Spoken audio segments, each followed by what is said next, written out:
Episode 9 is said to include many different pieces of both Jedi and Sith lore by writer and director J.J. Abrams and Chris Terrio. This is Mike Zero. If you guys are new to the channel, do make sure to subscribe to see future Star Wars content. And that is one thing that I'm truly looking forward to seeing in this film, to see exactly how the Jedi and Sith lore will have an effect on some of the main characters like Kylo Ren and Rey. Now, these past couple of weeks or so, we've been learning a whole lot more about this film when it comes to some of the set leaks, the set designs, the concept art and storyboard descriptions, etc.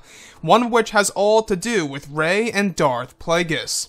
Specifically, a description of Rey inside of what's described as a Sith cave that is located within the Lost City, that is said to date back thousands of years.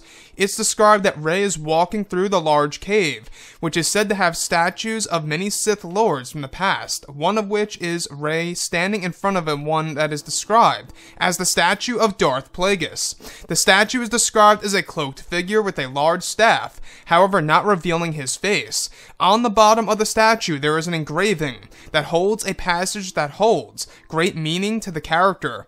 It's said that Rey reads the passage and touches the statue, and it's described that Rey feels a dark presence and dark future. It's described that Rey has some kind of connection to the Plagueis statue in the moment while she touches it. So I really want to go over a couple of parts about this that are really getting me very excited about this movie when it all comes down to Sith lore specifically. Now, when we look at JJ, we do know that he really wants this film to connect to the prequel trilogy era, specifically Revenge of the Sith. And what better way to do this by incorporating little elements of the character of Darth Plagueis into the movie. Now, of course, Plagueis most likely is not going to be alive in the film unless Snoke ends up being the character, which is a possibility by essence transfer, because in the current canon, Darth Plagueis' species is actually not actually a thing. It's a mystery. So with that being said, a lot of people have been wondering exactly what the Lost City really is. It's basically a location underneath the surface of a specific planet that holds a lot of both Jedi and Sith lore. So this connection that Rey has to the Plagueis statue once she touches it and is reading the passage sounds something very similar to what we have seen through elements of the EU and Legends material of other characters. If you guys have read a lot of the novels and books and comics, etc., you'll know exactly what a lot of fans are talking about. So with this statue actually creating this dark presence essentially, and Rey actually feeling a dark future of her own while actually reading the passage and touching the actual statue within the Lost City, is really raising a lot of questions as to what this connection really is between both Rey and Darth Plagueis as a statue. So the thing here is this: we do know that J.J. Abrams wants to get very spiritual in this movie. He really wants to kind of dive into more lore and make us understand the Force a whole lot more. Which, by the way, we're going to be understanding the netherworld of the Force in this movie. I don't know if you guys heard about this a couple of weeks ago, but very interesting stuff for sure.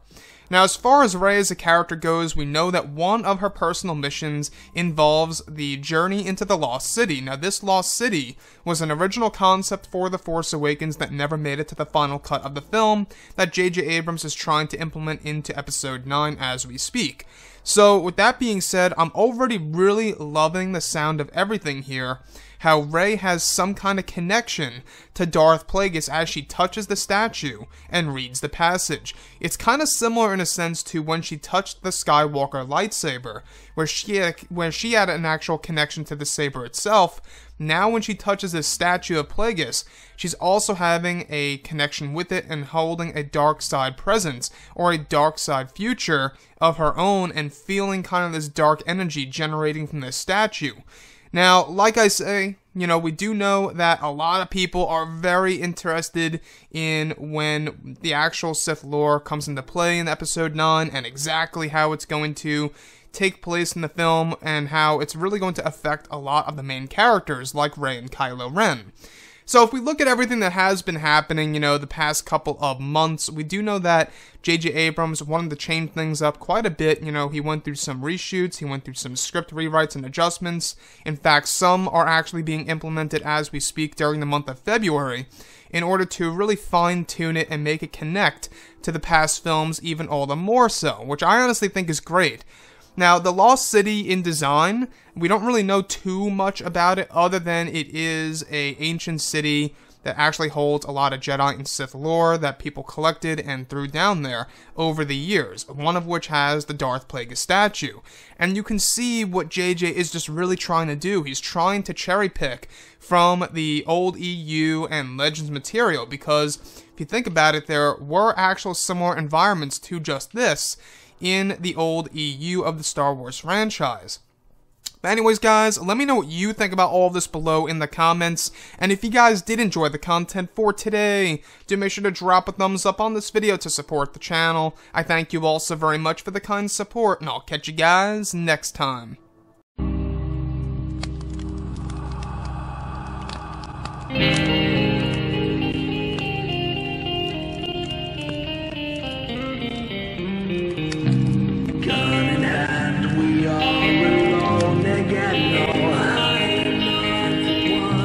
Nights in the